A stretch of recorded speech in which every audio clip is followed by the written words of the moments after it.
Tree ஃபவுண்டேஷனில் கடலாமை பாதுகாவலராக இருக்கேன். இந்த பகுதியில் பார்த்தீங்கன்னா டிசம்பர் 30 ஒதுங்க ஆரம்பிச்சிருச்சு நிறைய கடலாமை.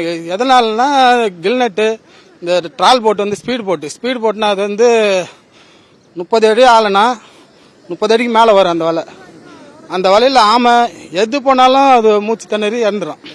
அது 35-45 நிமிஷத்துக்கு ஒரு தடவை மேலே வந்து மூச்சிடும். ஆனால் அது வந்து 3 ஹவர் 4 ஹவர் இழுப்பாங்க.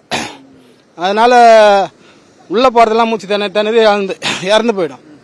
இறங்குறதுனால அது மூச்சு திணறி இறங்குறது பார்த்தீங்கன்னா கழுத்து வீங்கி போயிருக்கும், கண்ணெல்லாம் பிதுங்கி வெளியே வந்துருக்கும். அப்போ கண்டுபிடிச்சிடலாம் இது மூச்சு திணறி இறந்துருக்குது அப்படின்னு சொல்லிட்டு. இந்த கில்நெட்டு பார்த்தீங்கன்னு சொல்லுங்க, கில்நெட்டில் மாட்டுறது கால் கட்டாயிருக்கும், எல்லாம் கழுத்து பகுதியெல்லாம் கட்டாயிருக்கும், கை துடுப்புலாம் கட்டாயிருக்கும். அப்போ பார்த்தா கண்டுபிடிச்சிடலாம் இது கில்நெட்டில் மாட்டினது, இது ட்ரால் போட்டில் மாட்டி மூச்சு திணறி இறந்ததுன்னு சொல்லிட்டு. அது என்ன பண்ணுறாங்க, கில்நெட்டில் ஒரு ஒருத்தங்க கோவத்தில் என்ன பண்ணுறாங்க, அந்த கட்டை வச்சுருப்பாங்க, அதில் அடிச்சு ஓடு உடஞ்ச வந்து 2 ஆமை ஒதுங்கிச்சு. மேல் ஓடு ஆமை ஓடு.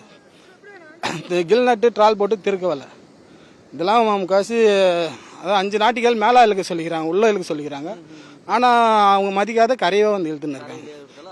ஆமைகள் நிறைய. இப்போ வந்து கரை வந்து முட்டையிட்டு இனப்பெறுகிற நாள், ஜனவரிலேருந்து முட்டையிட்டு இனப்பெறுகிற நாள். அது கரைக்கு தான் வரும். கரைக்கு வரும்போது இவங்க எல்லாத்தையும் அழிச்சிடுறாங்க. செய்திகளை உடனுக்குடனும் துல்லியமாகவும் தெரிந்து கொள்ள சப்ஸ்கிரைப் பண்ணுங்க.